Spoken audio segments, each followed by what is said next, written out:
Tita Heart. Tita Heart? Nakakainis yung Tita Heart. Anyway, can we ask po, Senator, kung ano ang preparation niya for the bar exam?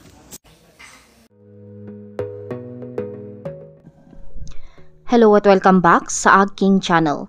Sa kanyang video sa social media, ibinahagi ni Celebrity Heart Evangelista ang kanyang karanasan. May isang netizen na tumawag sa kanya ng Tita Heart at nagtanong tungkol sa paghahanda ni Cheese Escudero para sa bar exam. Sa simula tila nagulat si Heart sa pangalang iyon at nagpahayag ng konting pagkairita. Ngunit kahit na ito ay hindi inaasahan, hindi ito nagpaiwas sa kanyang asawa na si Cheese na sagutin ang tanong. Nagpapakita ito ng pagiging bukas at maunawain ni Cheese sa mga personal na tanong. Sa huli, nagbigay si Cheese ng mga detalyadong impormasyon tungkol sa kanyang paghahanda para sa bar exam na nagpapakita ng dedikasyon at determinasyon niya sa kanyang mga layunin.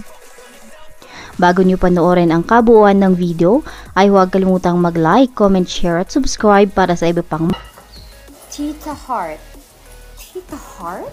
Nakakainis yung Tita Heart. Anyway, can we ask po, Senator, kung ano ang preparation niya for the bar exam? He's getting his self-love moment. Extraordinary, say hi. Mish, hi!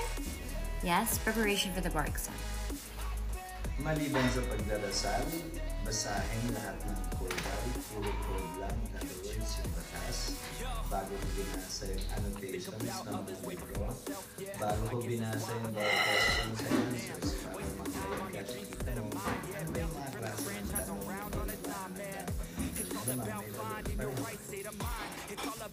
Okay na. Nakakain na ako. Okay na? Napakagaling naman talaga ni Cheese Escudero. Kung nagustuhan niyo ang video nito ay huwag kalimutang mag-like, comment, share at subscribe para sa iba pang mga kaganapan ng inyong mga paboritong artista dito sa Pilipinas.